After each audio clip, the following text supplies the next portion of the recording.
Buat kalian yang belum nonton sesi video aku yang pertama yang ini, jangan lupa kalian nonton dulu ya, baru kalian lanjut ke video aku yang ini. Oke, langsung aja yuk kita bahas. Oke, jadi yang pertama yaitu ada metrorragia. Apa sih itu metrorragia? Metrorragia ini biasa disebut dengan pendarahan disfungsional uterus. Jadi metrorragia adalah pendarahan di luar siklus menstruasi dan pendarahan yang tidak teratur. Nah, gambaran dari metrorragia itu seperti apa sih? Seperti jumlah darahnya itu kurang atau lebih dari normal, dan interval waktu siklus menstruasinya itu biasanya kurang dari 21 hari atau lebih dari 35 hari. Nah, kenapa sih bisa terjadi metrorragia? Jadi metrorragia ini bisa terjadi karena dua faktor, yaitu yang pertama ada faktor kehamilan, yang kedua yaitu ada faktor bukan karena kehamilan. Faktor kehamilan itu banyak sekali ya, contohnya kayak ada abortus, kemudian ada KET atau kehamilan ektopik.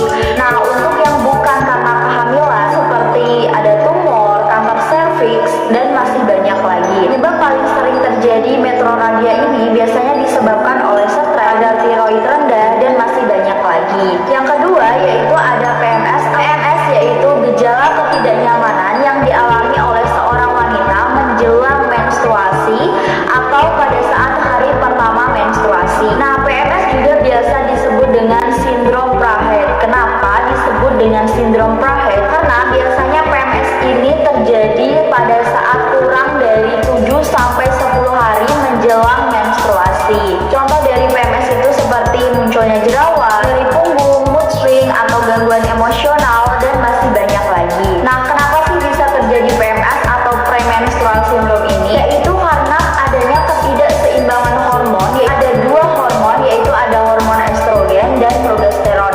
Jadi kedua hormon ini benar-benar berada pada titik terendah pada saat menstruasi. Yang ketiga yaitu ada mastodynia atau biasa disebut dengan mastalgia. Di mastodynia itu adalah rasa tidak nyaman pada payudara. Contohnya seperti payudara itu terasa tajam atau payudara itu terasa tukul, kemudian payudara terasa bengkak, dan masih banyak lagi. Nah, mastodynia itu bisa terjadi karena dua faktor, yaitu ada faktor hormonal dan faktor non-hormonal.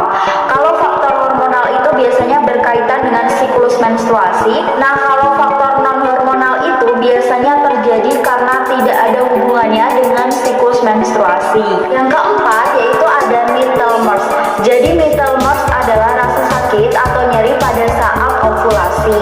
Nah, Mittelmers ini terjadi pada saat 14 hari sebelum menstruasi. Lokasinya biasanya itu pada bagian perut bagian bawah, bisa di kanan dan di kiri.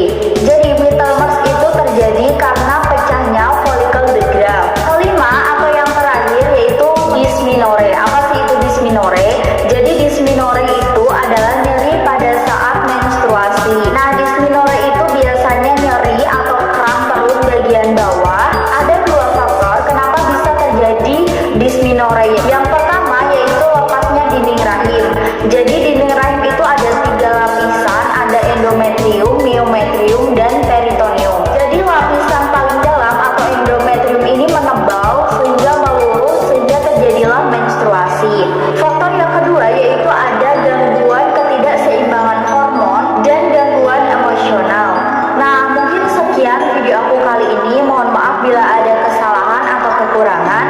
Jangan lupa buat like, subscribe, komen, like, and share supaya bisa bermanfaat buat orang banyak. Dan terima kasih juga buat kalian yang udah nonton video ini.